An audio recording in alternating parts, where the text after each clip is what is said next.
They lied to you. From the moment you stepped into 1L orientation, the programming began. It was subtle. It was pervasive. It was designed to do one thing: turn you into a high-functioning factory worker. Think back. What did they show you? They showed you the glossy brochures. They showed you the skyscrapers with the names of dead men on the door. They showed you the partners in three-piece suits, smiling like sharks, promising you a seat at the table. They taught you that success looks like a corner office on the 40th floor. They taught you that prestige is billing 2,400 hours a year for a corporate monolith. They were training you to be a cog, a very expensive, very replaceable cog in a machine that does not care if you bleed. But there is a glitch in their matrix, a reality they don't want you to see. Because while 90% of law students are fighting to the death for a job in big law, the real power players, the ones who actually control their lives, are already outside the building. Today, we declassify the truth about the legal industry. We are going to dismantle the myths that keep you enslaved to the salary. We are going to show you how to weaponize the law to build your own empire. Welcome to the real game. Let's look at the numbers they hide from you. When you walk through a career fair, you assume big law is the majority. You assume that if you don't land a job at a firm with 500 attorneys, you have failed.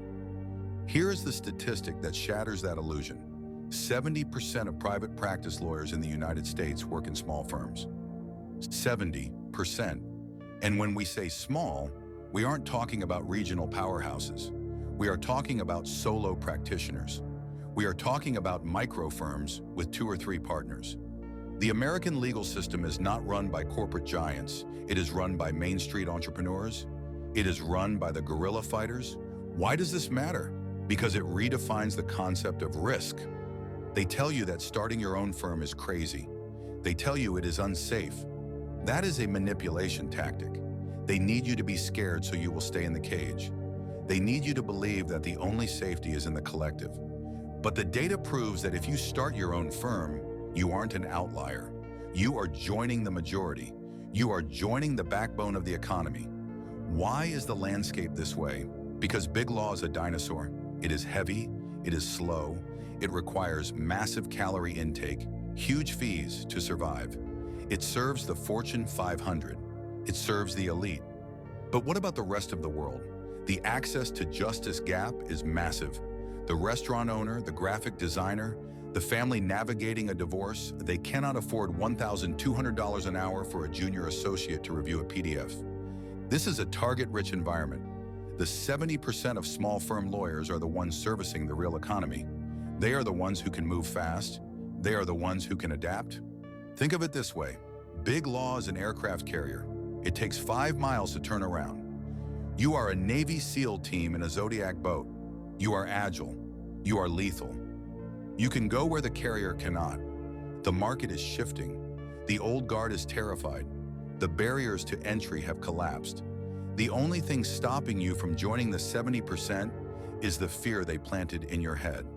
Here is where most lawyers fail. They leave the firm, they hang a shingle, and they immediately build themselves a prison. They fall into what Michael Gerber calls the technician's trap.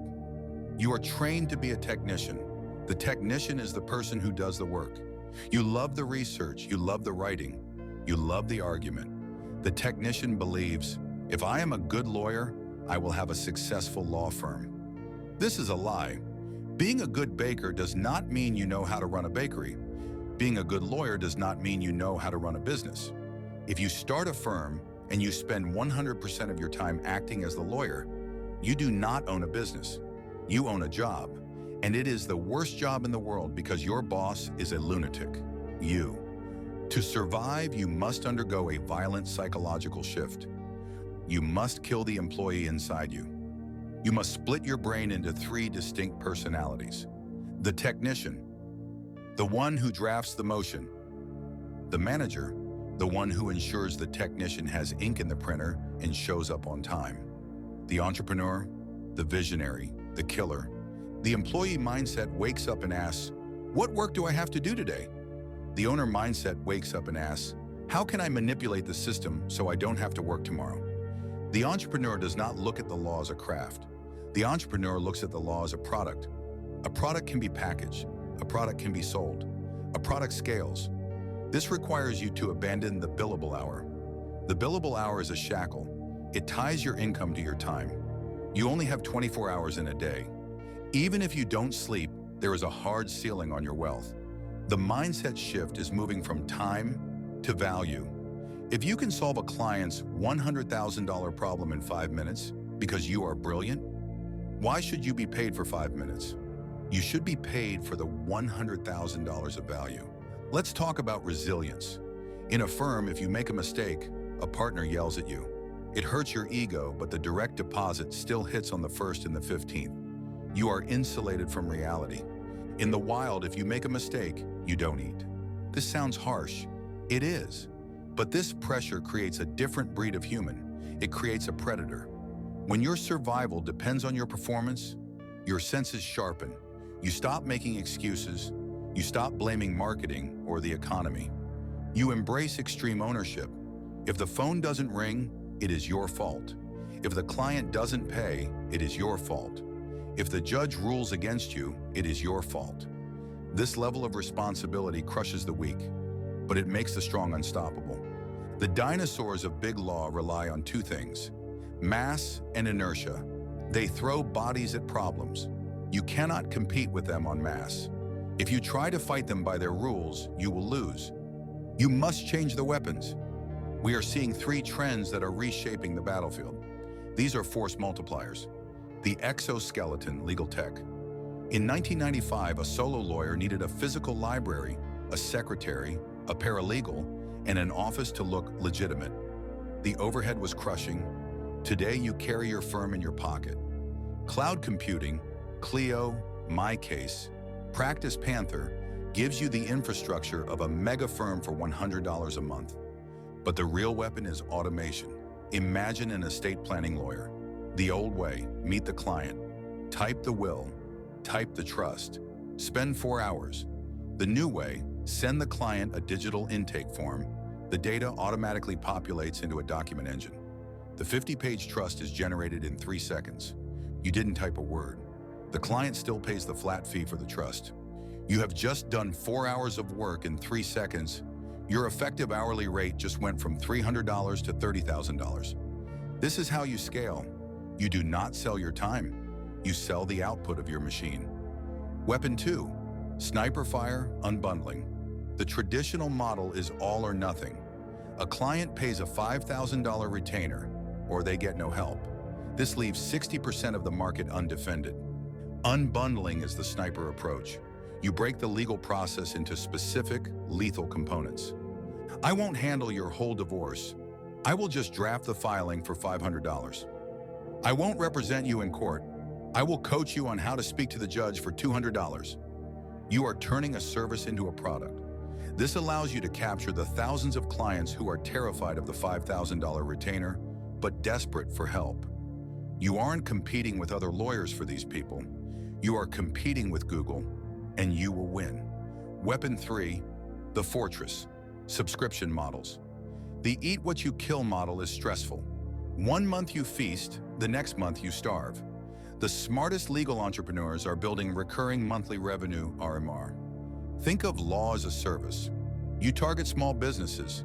You tell them, for $300 a month, you get unlimited 15-minute phone calls and 2 contract reviews. For the client, it is insurance. They stop being afraid to call you. For you, it is a fortress. If you have 100 clients paying $300 a month, that is $30,000 a month coming in before you even get out of bed. That is freedom. That is power. Big law cannot do this. Their overhead is too high. They need the $50,000 cases to keep the lights on. You can slip underneath their radar and capture the entire market base. However, a warning: technology is a multiplier. If you automate a bad process, you just create chaos faster. If you are a bad lawyer, technology just helps you commit malpractice at the speed of light. And technology cannot replace the human element. Clients don't hire lawyers just for documents. They hire lawyers for transference of anxiety. They are scared. They want to give their fear to you. I cannot look a client in the eye and say, "I've got this, I will protect you." Only a human can do that. The warlord of the future is a cyborg. High-tech efficiency on the back end, high-touch humanity on the front end. So here we are, the edge of the cliff, the question that keeps you awake at night. Should I start my firm right out of law school? The professors will say no. The career counselors will say no. Your parents will say no. They will tell you to go get experience. They will tell you to go learn on someone else's dime. There is wisdom in that. I won't lie to you. The apprenticeship model has existed for thousands of years for a reason. You don't know what you don't know. You don't know where the clerk stamps the papers. You don't know which judge hates blue ties. You don't know the smell of a lying client. But let's look at the cost of waiting. Every year you spend in a traditional firm is a year of programming. You are learning bad habits. You are learning to over-research. You are learning to be risk-averse. You are learning to depend on a paycheck. The golden handcuffs are real.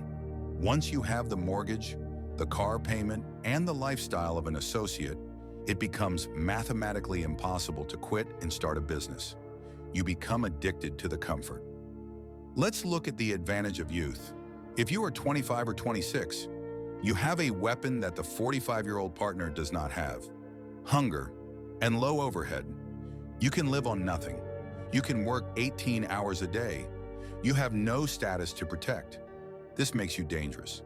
You can afford to take cases the big firms won't touch. You can afford to experiment. If you choose to leap, you must mitigate the risk. You are not a kamikaze pilot. You are a calculated risk taker. 1. Find a gray hair.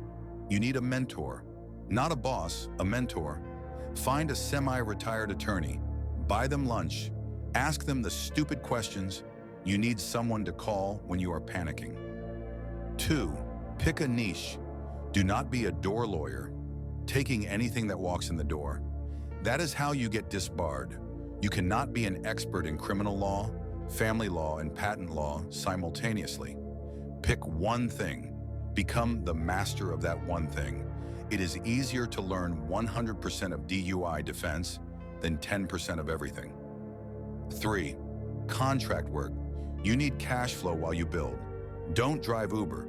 Do legal work for other lawyers. There are thousands of solo lawyers who are drowning in work but don't want to hire a full-time associate. Be their mercenary. Write their motions. Do their research. You get paid, and more importantly, you get to see inside their operation. You get to see how the sausage is made. This comes down to one question: motivation. Why do you want this? If you want to start a firm because you think it's a shortcut to a Ferrari, stop. You will quit in 6 months. It is a grind. It is lonely. It is brutal. If you want to start a firm because you couldn't find a job, be careful. Desperation smells. Clients can smell it.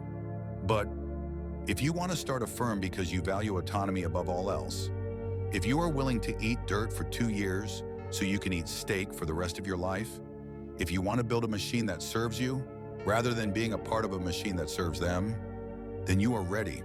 We have covered the landscape. We have covered the mindset. We have covered the weapons. Now you must act. Information without action is just entertainment. I am not here to entertain you. I am here to arm you. Here is your deployment schedule for this week. Action item 1, the Reconnaissance. I want you to read the ABA profile of the legal profession. Don't just skim it. Study the enemy. Look at the solo practice trends in your specific state. Know the battlefield. Action item 2, the mirror test. Complete the entrepreneurial readiness self-assessment attached to this module. Be brutally honest. Can you sleep at night not knowing where your next check is coming from? Can you look a person in the eye and ask for $5,000? If the answer is no, you need to fix that, or you need to stay an employee. Action item 3, the psychological primer. Watch the TED Talk by Cameron Herold on the entrepreneurial mindset, or listen to The E-Myth. You need to wash your brain of the law school programming. You need to start thinking like a founder. In Module 2, we leave the theory behind. We are going to get into the trenches. We will talk about business planning and entity formation. We will talk about LLCs versus PLLCs. We will talk about operating agreements. We will talk about how to protect your assets so that when you go to war, you have armor. You have taken the red pill. You have seen the truth. The 70% are waiting for you. Stop asking for permission. Start building your weapon. If you enjoy this type of content, please don't forget to hit the subscribe button. Otherwise, we may never see each other again. See you again soon.